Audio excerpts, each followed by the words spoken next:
Hello, this is lecture 8. We continue to discuss the subject of wall slip based on the book of Nonlinear Polymer Rheology published by Wiley.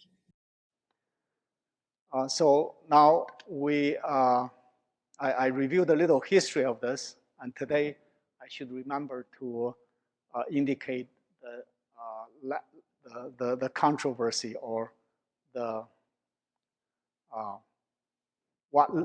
what really brought us into the field of wall slip. So I showed you, just like this movie, that as you increase pressure, you find the material coming out all of a sudden faster. Okay, and this is a feature that occurs to many highly entangled polymers. So this is polyethylene. We have the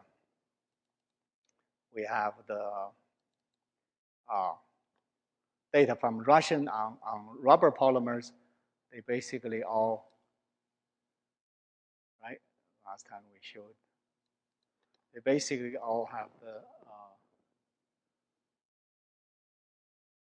same behavior. So this is the Russian data, and subsequently we had our own data on polyethylene again. And now it's time to talk about what was not clear at that time. So let me bring you to a page. This is a paper from Annual Review of Fluid Mechanics by Morton Dan. I think it was Morton Dan. I think it was 1991. And he started to recognize that we are unclear about this feature, that when you extrude something, all of a sudden material comes out fast at a particular point. And the confusion has to do with the fact when you are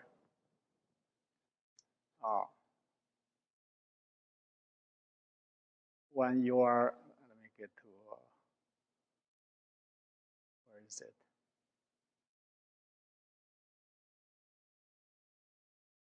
Here. When you get to, you can see this is the original data, 1958. So when you jump to the upper branch, become faster, they report actually they come out is no longer smooth. Unlike the movie I showed you, I don't want to confuse you. The movie I showed you in the beginning is a piece of rubber, not polyethylene. And this polyethylene that he was unfortunate to get hold of, upon jumping upon a faster throughput, the extrude becomes rough. At that time, so long ago, and subsequent how many years, from 60 to 90, that's 30 years, we encounter many material when it comes out upon reaching this point and jump to a higher branch, so-called slip branch, it comes out very rough, the material.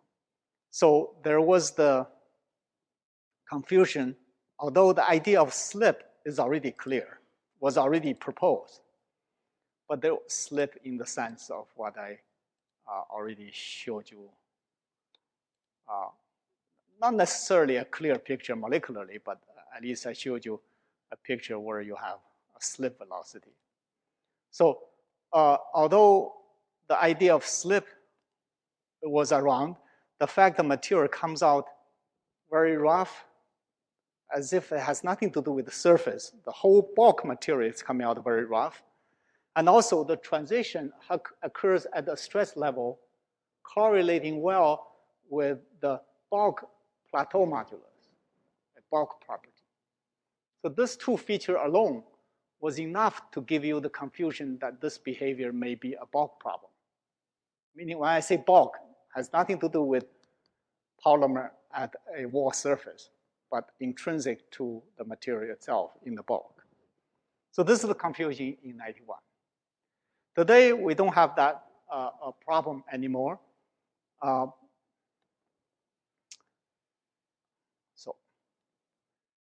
paradox. In science, there's never any paradox, but when you are not careful, you may be confused as if there was something impossible to explain. Today, it's not so difficult to understand this is wall slip. For example, even at that time they know. For example, if you have the die coated with a polymer desorption promoting object so that you don't have polymer absorbed to the wall, then even at low stress, it comes out very fast. Sorry, you have to get used to the reading of it. The vertical axis indicates how fast it comes out. The horizontal axis is the pressure you can control to drive the system to come out. And you can see that this open circles simply comes out much faster upon coating that die wall with a polymer that discourages polymer absorption. And I could, let me see if I have it here though.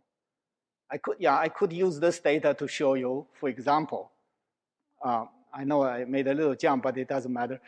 For example, I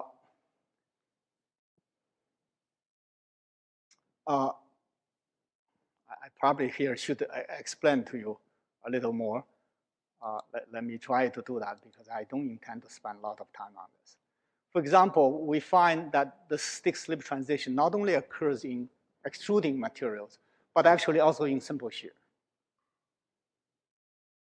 which was a big deal because we were told that this wall slip problem was only a extrusion problem at some point. So in that case, we can make a device parallel plate. Simple shear really means parallel plate type of shear. When you do that, you find the jump depend on the gap.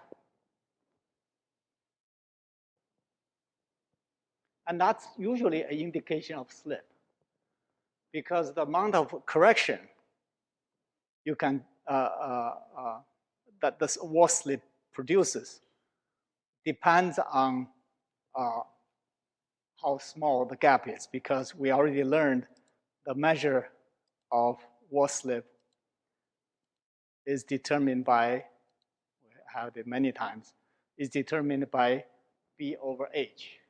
B is the slip length and H is the gap. So when the H is smaller, the slip correction is larger. So therefore, how can this be an inherent bulk problem? If your material behavior start to depend on how big your gap is, that's not an intrinsic property of your material. So, but most interestingly, where we had, where I think I made some comments in my writings at that time or paper in that time, is the fact of hysteresis. Okay, so this hysteresis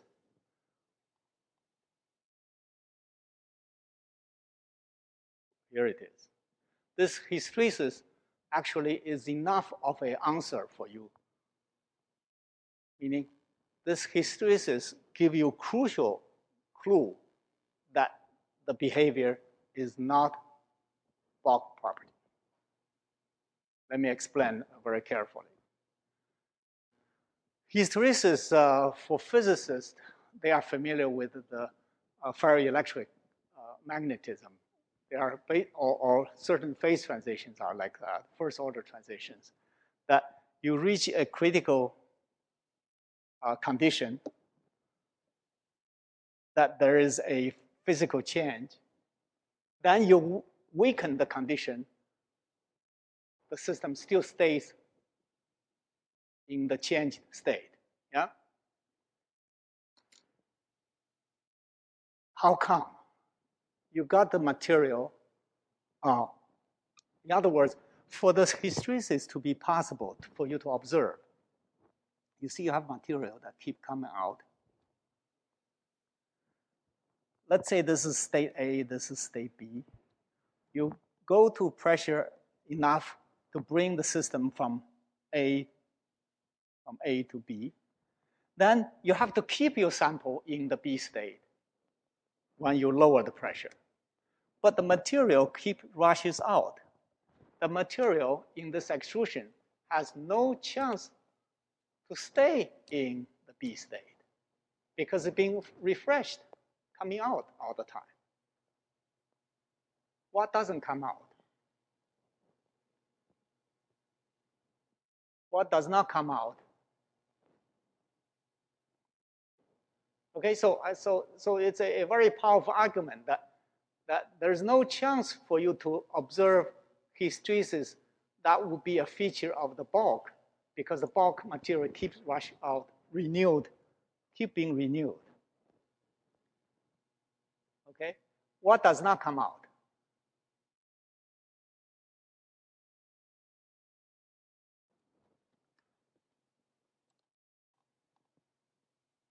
So, no, speak. Yes. Thanks. What does not come out is the very layer at the two walls, or in this case, a circular wall. That state can be interrogated. It's preserved. It sits in the die. You dial down your pressure. You dial down your condition. That interfacial state is capable of exhibiting hysteresis because it doesn't comes out. Wonderful. So it clearly pinpoint that the nature of the problem has everything to do with interface. So yes, so that's really the point. The rest is all. So the rest is my luck. So the reason we were never this clever, this is all after facts. We know we were just coming into the field. We know nothing. We were lucky. When I specifically acknowledge this part in the book. We were lucky. We had a project from BP Chemicals sponsored, and they give us to learn about extrusion of polyethylene. And they gave it us, for us who know nothing about anything, they gave us a set of samples where the polymer is highly polydispersed in molecular weight distribution. So broad, I still remember the polydispersity index is something over 10. So broad, it prevented this actually coming out to be rough. So when it comes out, it has a little shock. It comes out smoothly, just like this. So this added to the, so you can sort of rule out one set of the problem. It's not a bulk problem, at least in the sense the extrude comes out smoothly. So because of the luck of a special set of samples, we were able to show that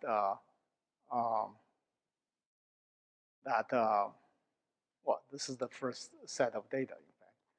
So this set of data, when it jumps to the upper branch, the material comes out smoothly. So sort of it simplified your interpretation. Okay, so the rest is all history. Today, nobody disputes about the fact that what is being observed is a matter of, if you like, a disentanglement at the wall. That's, of course, is already quite a new word. So I guess I just want to finish up what was said before I move back to a topic we briefly talked about already. So let's go back to south. Sorry, go back to the 6 slip transition. there was something that's very, very convenient. It turns out the time it make a transition. So later we get hold of monodispersed samples. We know exactly. You see I guess the language I have to, polydispersed sample, by definition, as you know, it has molecular weight of all different sizes. And you blend them together. When you're subjecting it to deformation, of course, the long chains has a much longer relaxation time than the short chains. So this messes up your demarcation of where the onset of a nonlinear response comes, or when do you mean your Weissenberg number is larger than 1, because you have a whole set of taus coming from all different molecular weight. And that complicates the matter in terms of defining linear response, if you like. But later you can use monodispersed sample. And for monodispersed sample, what I want to, this is quickly going to be mentioned again and again. What I want you to recognize, we don't have a theory, because in fact, I sent you guys an email for you who want to read more about that paper. But in any case, it just so happens that this transition occurs at a point where, if you like to translate this to number, you can translate. Q is given by pi 32 e³ power shear rate at the wall. This was the example for Newtonian material. We can relate what's coming out, how fast it comes out, to the shear rate at the wall, right? This is only true for Newtonian materials. But I wanted to indicate to you, by the time the transition occurs, SS stick-slip transition occurs, the material is still shearing under this condition. This condition should remind you, remember, you have typically a nasty polymer that depend on applied rate in a way such that it turns shear thinning at some point. And this is a shear rate, or even better, you can just think about this as a Weissenberg number. And usually, the shear thinning occurs at Weissenberg number larger than 1. This is 1. And then you know what I mean by that. The indication that this point occurs at shear at corresponding to a Weissenberg number smaller than 1 means your sample can be treated entirely as Newtonian. By definition, this is so-called Newtonian plateau. So for any rate smaller than that, it's Newtonian. And therefore, this expression explicitly holds true, because your material is Newtonian. Okay?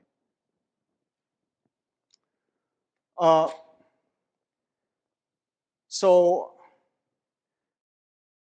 we can take advantage of the book a little bit, because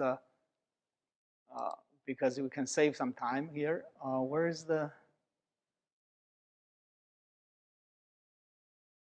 hidden somewhere? Where is the okay? So let's look at the save some time. So let's look at what was available, right? So this was Russians' work in the 70s. This is what we came in the mid-90s. We have the luck of not seeing any extrude distortion. And then subsequently, we get hold of monodispersed samples and studied as function molecular weight. And you can see that the jump become dramatically greater as you use higher molecular weight. So, so this confirms the formula that we already discussed last time. And this is just a necessary figure to show that you can kill this stick-slip transition by inducing polymer desorption very early on, so that there is no longer any transition. That, of course, itself says it's not a bulk property, this transition, because any bulk property should not depend on the surface. After all, you are talking about the same stress levels, actually. So further on, we were motivated to test that this stick-slip transition also occurs in simple shear. And this actually is rather demanding to demonstrate because melt is a very stiff material. No rheometer in the world commercially can handle melt for nonlinear response. No such, typically. You can work very hard, you may get somewhere, but this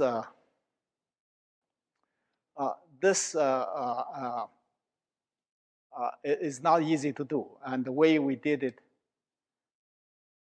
was covered in chapter 5. We have basically two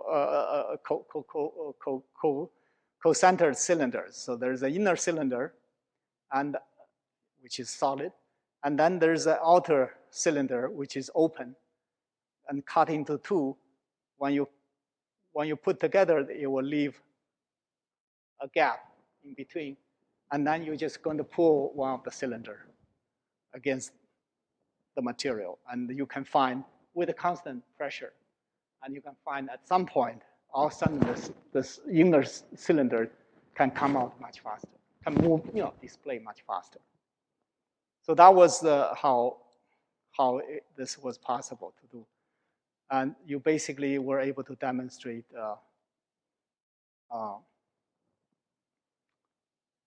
a simple relationship. So one of the features I now want to call your attention to is you notice in both the simple shear case and the previous case of capillary, no matter what is the molecular weight, upon the stick-slip transition, they all join the same line. They all join the same point. Okay, both this and that.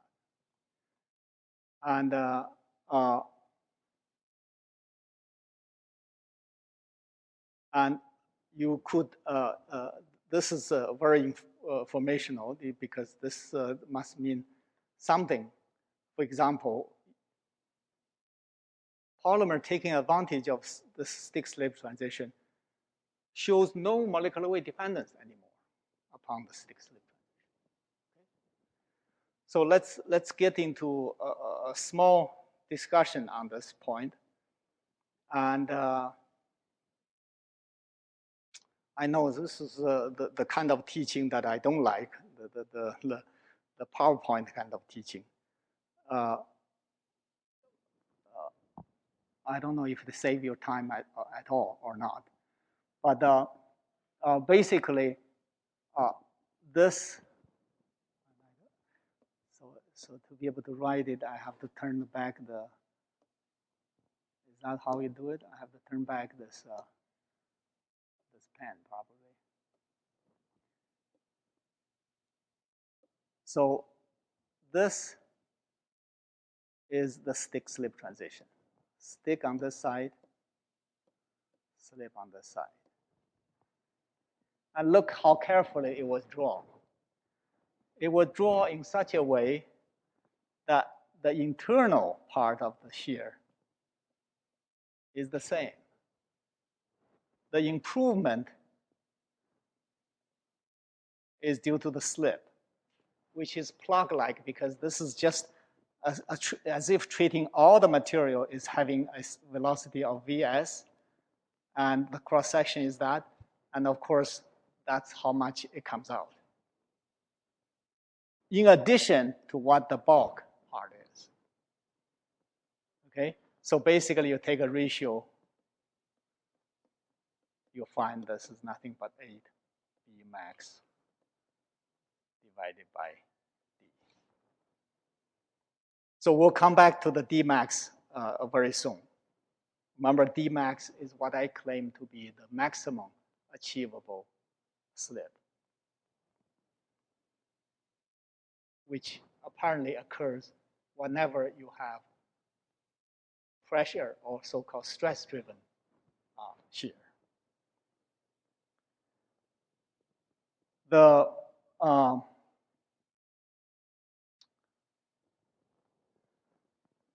fact, if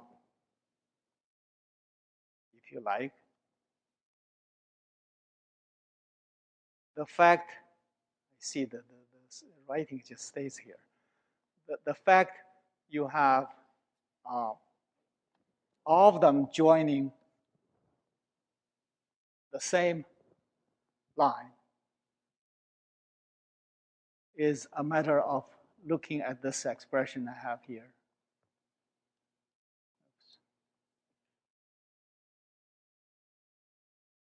This is tricky. Let me go back, take it back to the lecture notes, I think.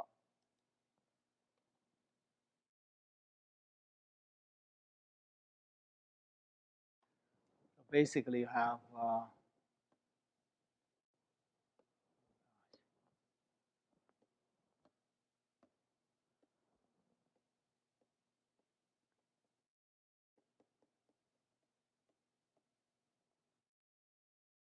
or if you don't like that, you can write it as a slip rate at the wall versus no slip, and it will be the same. Because the Q is pi 32 d cubed gamma dot. So those two ratios are the same. Okay, max.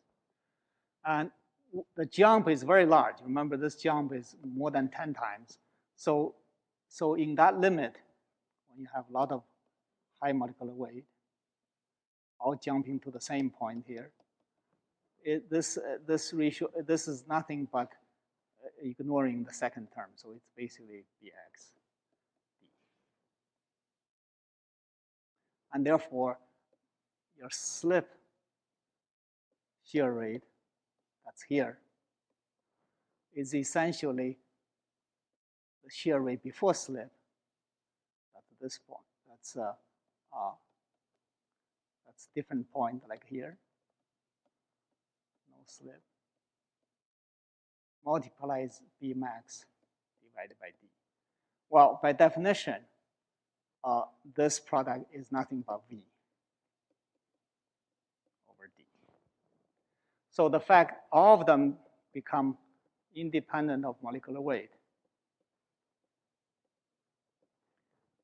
is an indication that this quantity is molecular weight independent.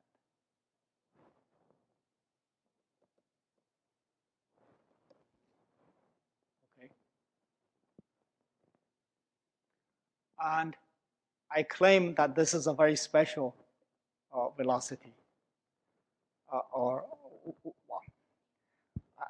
I was careful not to call it the maximum slip velocity, but the slip velocity that I have a star there. And this is what I'm going to focus for the rest of my lecture today, of describing to you something I already introduced. Something I already introduced. Let me try to find it.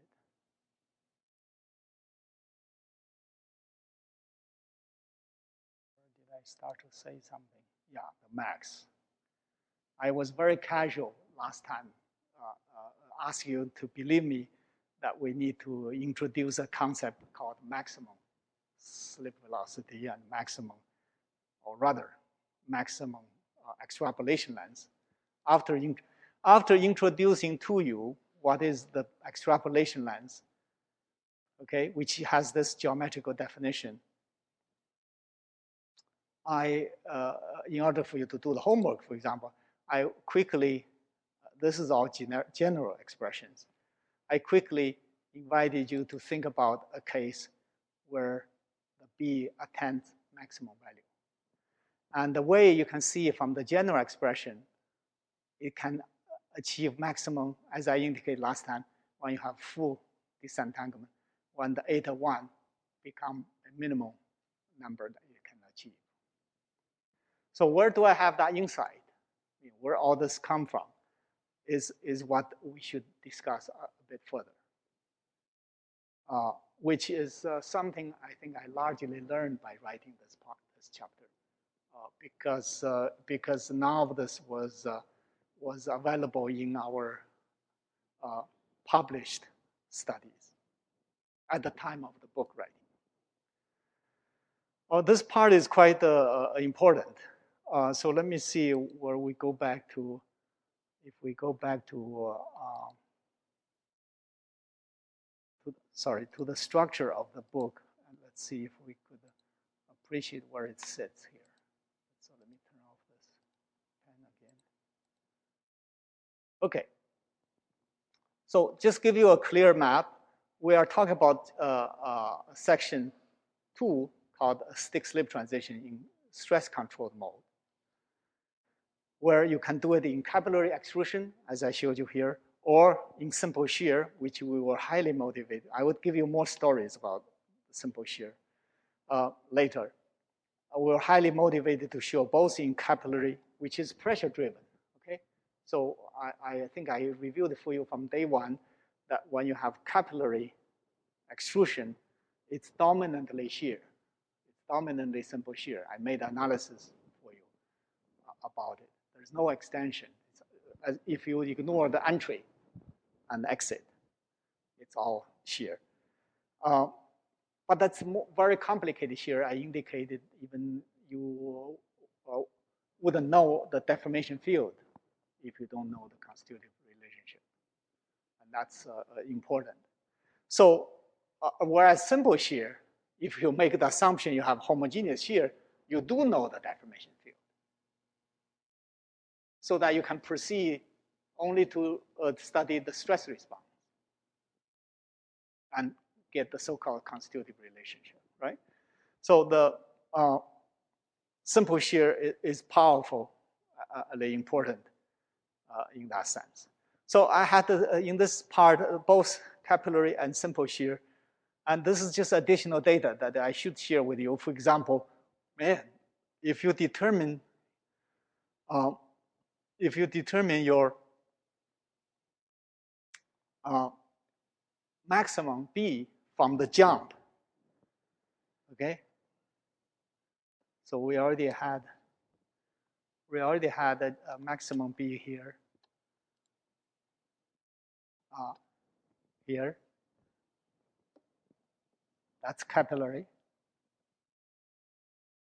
If you have simple shear, it will be a little simpler. It's just 2B max over the height, h.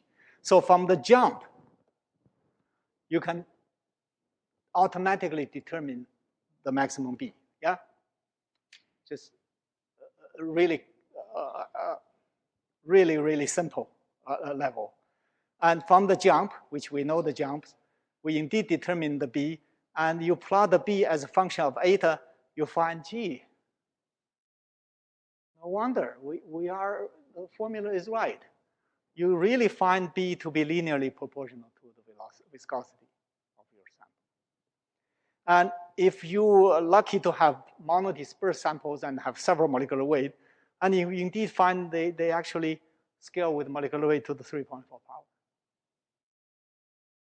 Okay, so this is, of course, very reassuring. Okay. So this was just one more plot to show that the slip correction does depend on the gap. When you use different gap, the smaller the gap you are, the bigger the correction. Therefore, the bigger the apparent jump there will be, because the jump depends on the ratio of B over H. So this is all fine. And this is nothing important. We compared capillary of the same sample, capillary result versus simple shear result. There are differences in the critical stress because one is pressurized. One is capillary, one is pressure driven. The other one is simple shear. So, okay.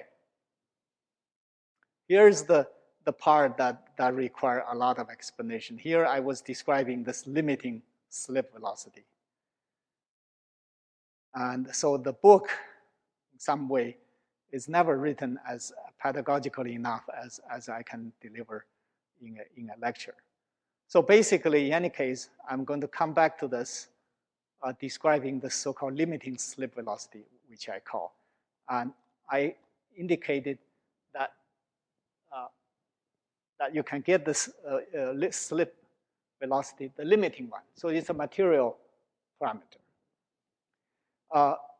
for different polymers. So I made a table of several rubber polymers, what the values they can achieve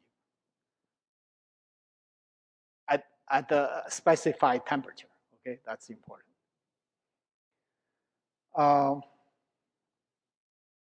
So there are a bunch of detailed discussion here. So I now can come back to, before we jump to section 6.3, can come back to a little bit more appreciation of what, in some sense, what this book writing has led me to think further. Our published papers, all of our published papers, to further the understanding of wall slip, involved stress control. Okay, so it's either capillary with a constant pressure or shear with a constant force. So we rarely had a chance to discuss the other scenario, which we intentionally avoided. In capillary, of course, as I just indicated to you, there are two ways. One is to use a constant pressure to push it. The other one is to use a constant piston pressure to push it. Constant piston speed to push it down. In the second way, the physics becomes highly complicated and I think in some sense hindered our understanding. We were lucky enough at that time we have a pressure controlled rheometer to help us understanding this. So it turns out that when it's pressure rate controlled, I think I'm going to skip most of the complication. I think this rate control part, there is, just for your information, there is some discussion in chapter 10 of the rate control. I will focus on something more basic about rate control. I think by now, I know I didn't even invite you to ask questions. By now, you should at least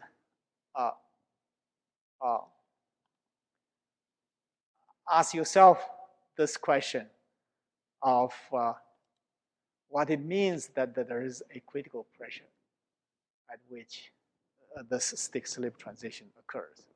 In other words, in fact, not only that, where we claim that upon reaching this pressure, all of a sudden you have what we call it, at least a picture of disentanglement of the sort that I carefully indicated here for you. So it was perceived at that time, in the 90s, that upon reaching that critical pressure, the interfacial state changes from A to B. In other words, there will be enough shear stress to cause the red chains to pull out of the black chains that have no access to the surface. And the profile is this, right? As I mentioned. So this is all fine and really simplistic and very simple until you start to think about what if you don't have that?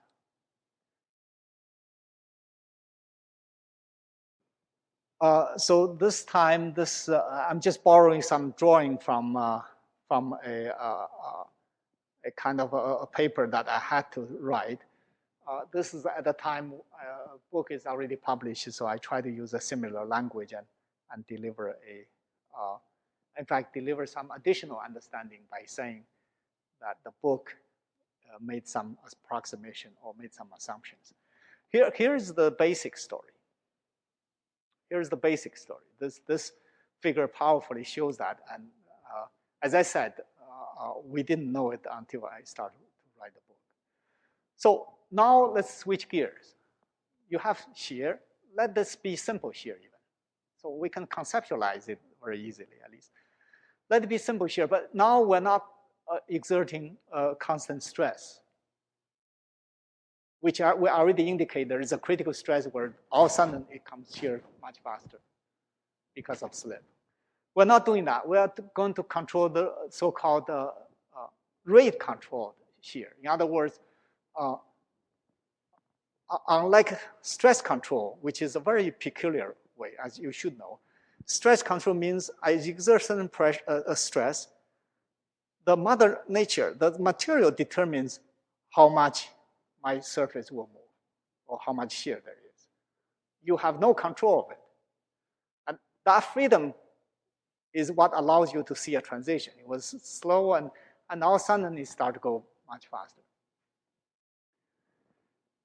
In controlled rate, of course, that's not of course, meaning in fact more typical. Wow, you are the master. You think you have control.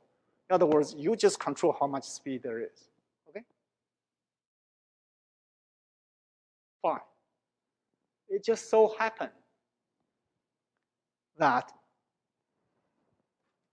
by the time, it just so happened that by the time, you are experimentalist. You close your eyes, you put your black box, your sample in between your parallel plate. You don't have a visualization, so you are basically clueless, but you want to do an experiment. And the first thing you do is, I have a V, I have a H, so I have a shear rate. And since I know, presumably through SALS, right? Through SALS, I know my relaxation time. So roughly, I know, even close my eyes, I know what kind of WI I'm applying. In other words, how fast I'm shearing it. And there, in particular, you can easily entertain, consider the condition of shear rate of Weissenberg number being larger than 1. Okay.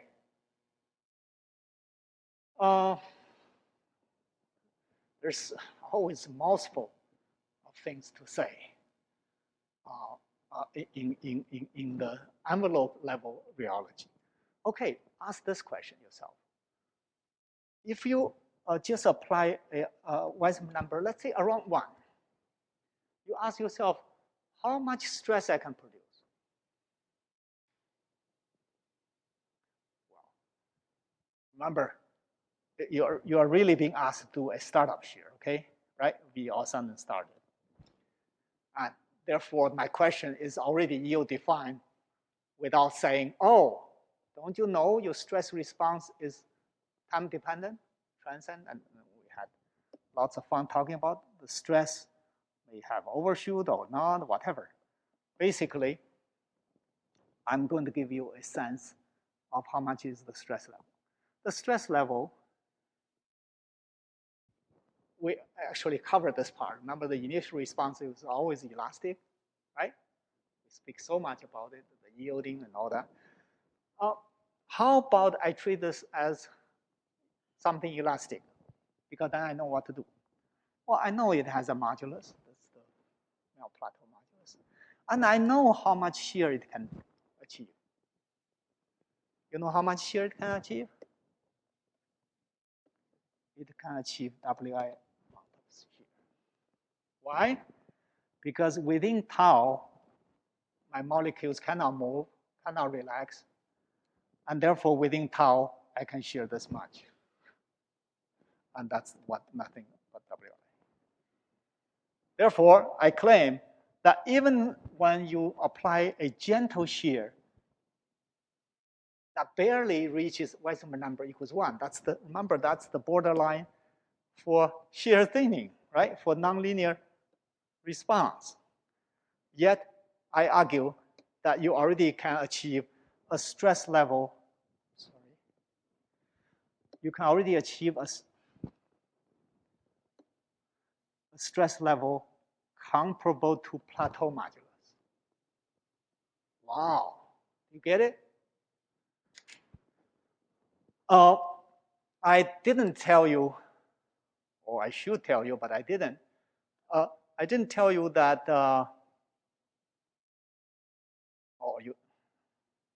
better yet, you didn't ask me. Do you know all these transitions?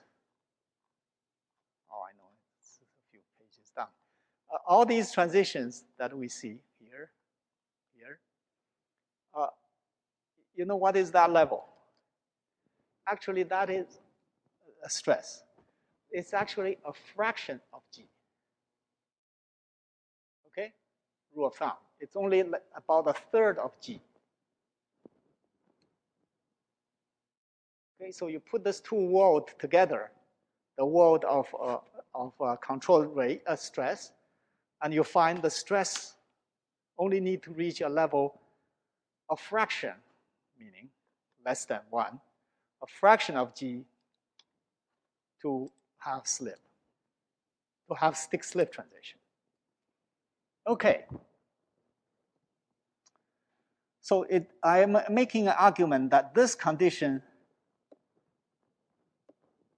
is enough to cause wall slip to occur.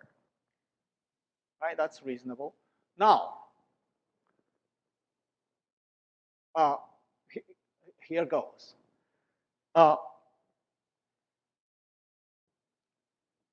As I increase my shear rate, now I'm doing discrete experiment, right? I patiently do one rate, which is Wi equals 1. I could perceive there start to have some wall slip. Now I'm going to, let's say, make my shear rate 10 times bigger, so Wi is 10 now. Well, what happens? What happens? I claim, it's a very convenient claim, that the bulk doesn't get sheared more. In other words, the Mother Nature, your material will try to avoid stress buildup. It doesn't get sheared more because you still have room to absorb that shear by having a larger amount of slip.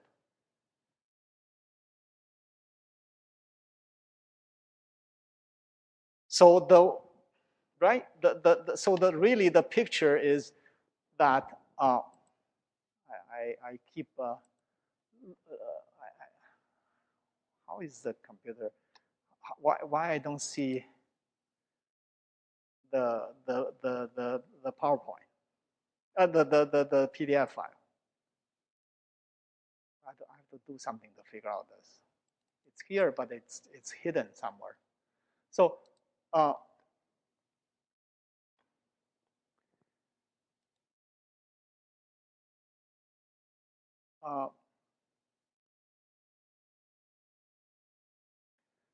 so what I was trying to say was that this extreme condition that you can claim to perceive, this maximum slip, there is everything in between these two states, A and B. There is a case where this is all red chain disengaged from black chains. There could be one that's 50% engaged. Well, don't ask me to quantify because I only know 50% would mean that there is a little more interaction between the surface and the bulk. And the rest is for us to quantify. But in principle, there is a whole range of interfacial state accessible.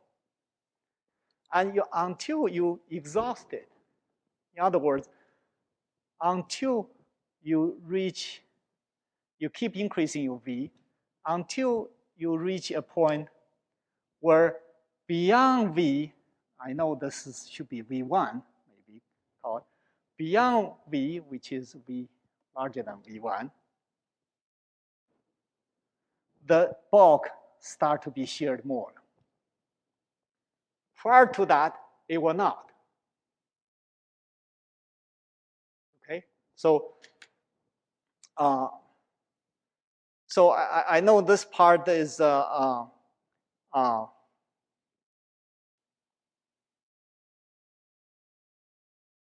this part is quite actually quite important. So it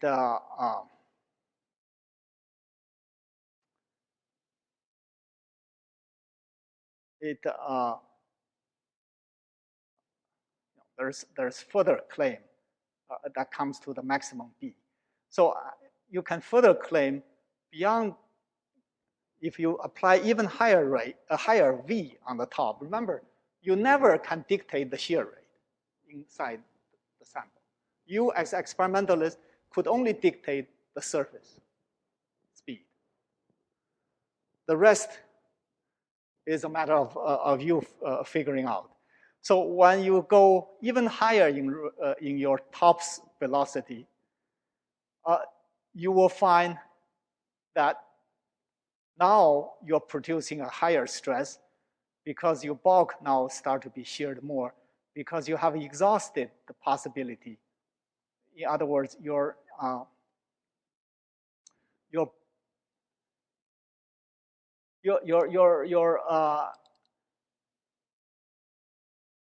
interface state is already fully disentangled. You cannot go further. Okay. So in that limit, you will have to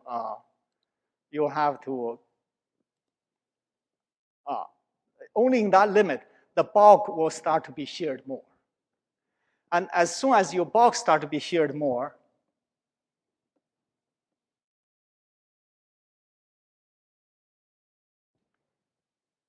that one can make an argument as soon as your bulk start to shear more as a result of you applying higher V, that this gamma dot increases faster than Vs does. Therefore, your B actually only start to decrease, as I indicated here.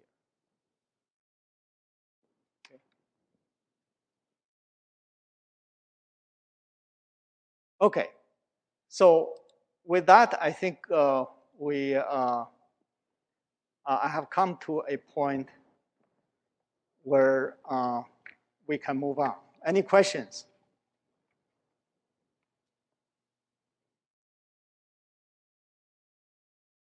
So the rest, I'm going to, ask you to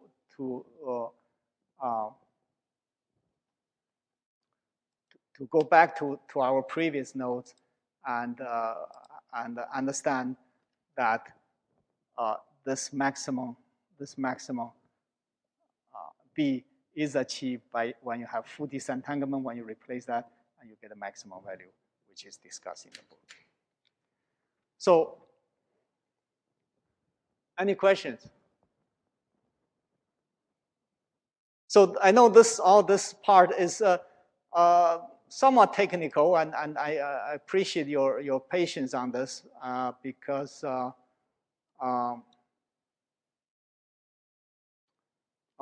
because I still need this part covered so that we can move. See, I did some rearranging, probably not necessary. So that we can I can proceed to more discussions on wall slip. And as I said, the wall slip problem is actually already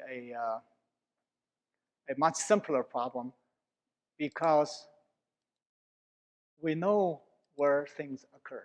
We know where the interesting physics is. It's at the interface. Okay, so with that, I can move on to section 3. And there, it's all really a piece of, relatively speaking, really a piece of cake, much easier now. I hope they fix the computer this time so that we can play a movie that we couldn't play last time. Let's see if it does.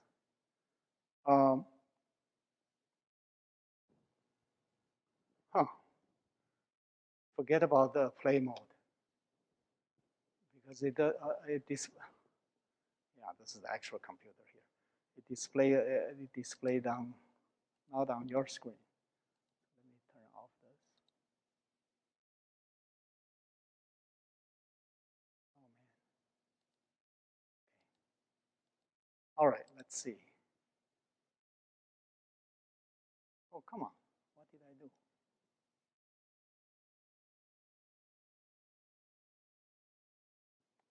So, oh Lord. So be patient with me. I guess it.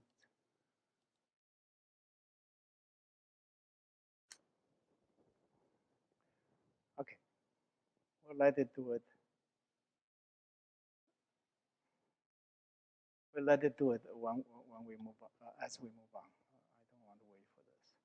So basically, what I was trying to tell you is,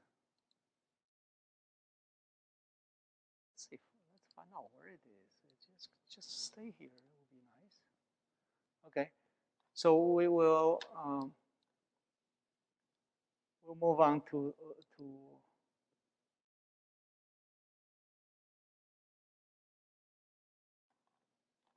3, and I just want to indicate that this 3 is an important starting point. Keep in mind, I reminded you before, our discussion of wall slip so far only consider steady state. In other words, we did not bother why wall slip comes and how it comes. We just assume it could come when there's enough stress. The argument I made, right? The stress level I just estimated for you.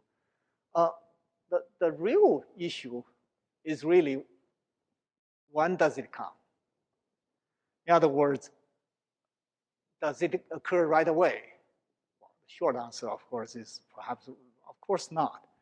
So you have so-called in a, oh Lord.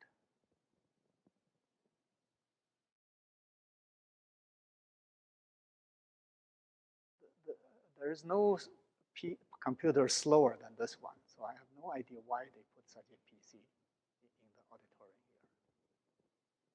I better write to Jason about it. It's just infinitely slow.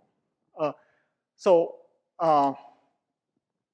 let's look at the data first. I thought I should give you an impression first. So in any case, I will not bore you with how significant this is, but basically, this part addresses the condition of, what is the word?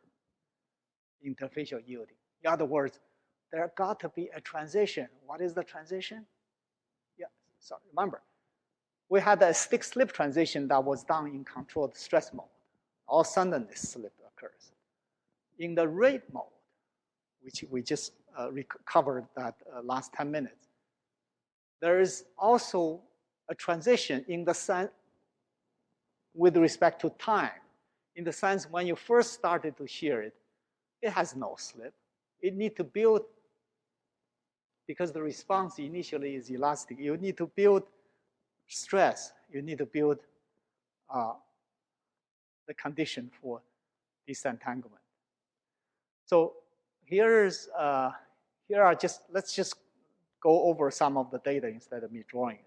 So this is just some of the data that was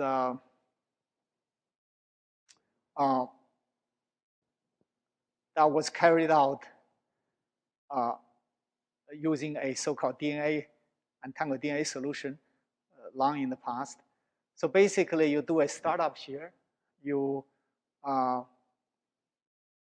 watch the stress actually start from 0 because this is double log, so we cannot plot 0. But basically start from very low value and have an overshoot. And the arrows are indicating different times during that startup shear what the velocity field inside a gap of shear looks like. We, of course, so far have not indicated to you how we made such a measurement, but it's possible to do. We'll discuss that later. So you can see that in the beginning, the first second or so, the profile is entirely linear. In other words, so get used to this kind of plot. So what is being plotted is the height of the sample. The maximum height is 0.7 millimeters, 0 to 0.7. As you go up in height, your velocity is higher. So just like the way I have plotted velocities in the past. So it's a homogeneous linear velocity field, like that. But by the time of 1.2 seconds, you can see instead of being this point, instead of being sheared like the plate is, it snaps back.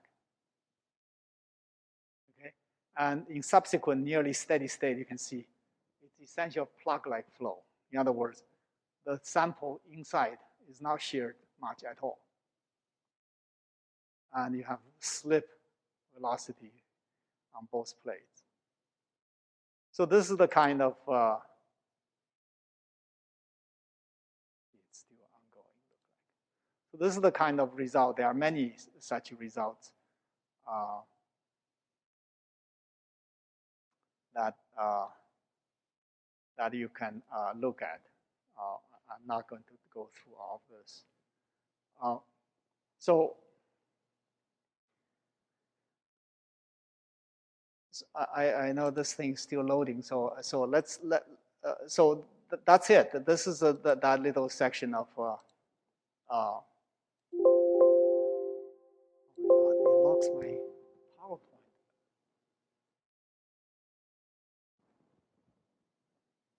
It's trying to convert this video that's in a format that's new.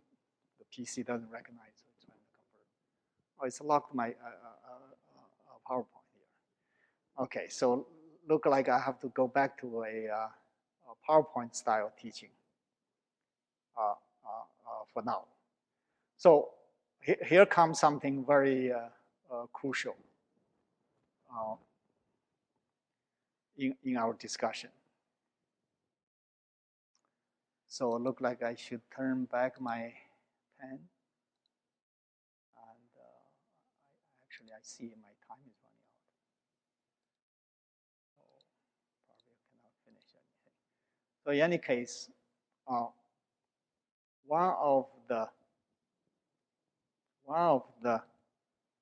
this is just this is the same. This is the diagram in the book, similar to the paper. So first one is Weisman number smaller than 1. You can probably safely claim that there's no wall slip. Second one is, of course, Weisman number larger than 1. And third one is what I indicate you reach maximum. Oh,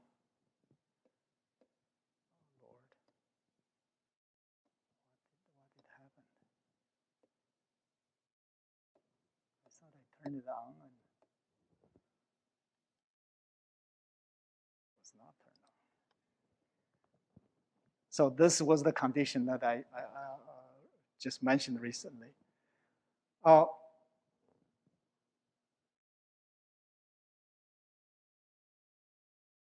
You are an experimentalist. You want to determine at what applied rate you reach this point. Because all you know is this apparent Weissenberg number. And the apparent Weissenberg number is related to the shear rate in the bulk as this. That's basically a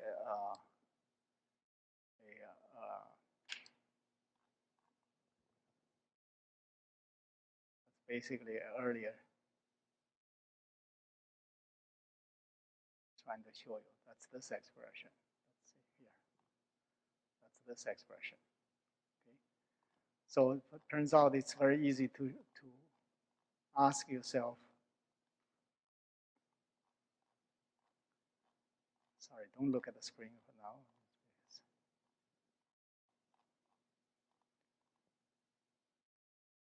Ask. So there's this question. As you increase your V, your B will start to increase. And by plugging in this here, this is just that Weisenberg number in the bulk, which is essentially 1. Because in the bulk, up to now, it's all 1. So this is treated as 1. As you increase V, B increase until it reaches maximum. So that's the next expression. So there is a transition from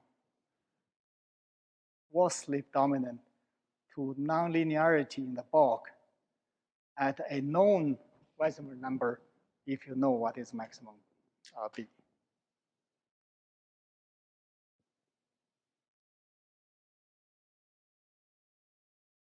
Finished?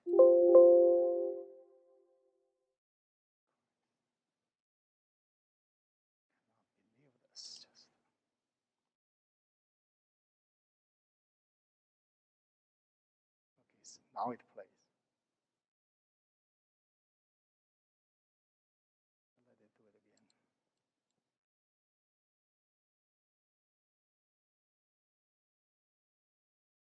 So this is the whole thing we are addressing in 6.3. That it was doing what textbooks show you. There's no slip, and at some point it's shear too much, and the surface start to fail because the body's inside is elastically deforming. So upon failure, nothing holds it, so it starts to recoil. And after that, it eventually established a balance in terms of how much stress it can tolerate. So in fact, if I'm asked to make a plot, you can imagine. Try to find a light color. I don't know what color is better, but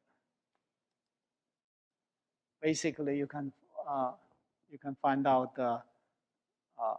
your stress will build and crashes down, and that's where failure starts to occur. And in this state, that's the final. That's the final flow, plaque-like flow, like what I draw here.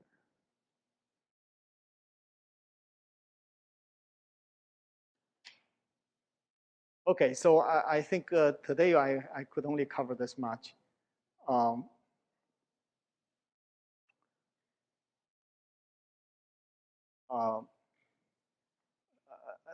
Keep in mind that we are near the end talking several things. We're talking about starting up, there's no slip, and now suddenly there's a slip, and then there's a steady amount of slip.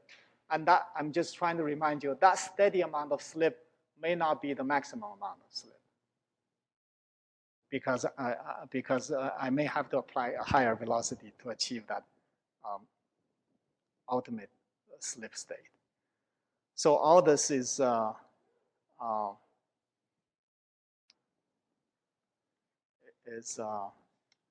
so when we come back next time, I will apply this knowledge and show you that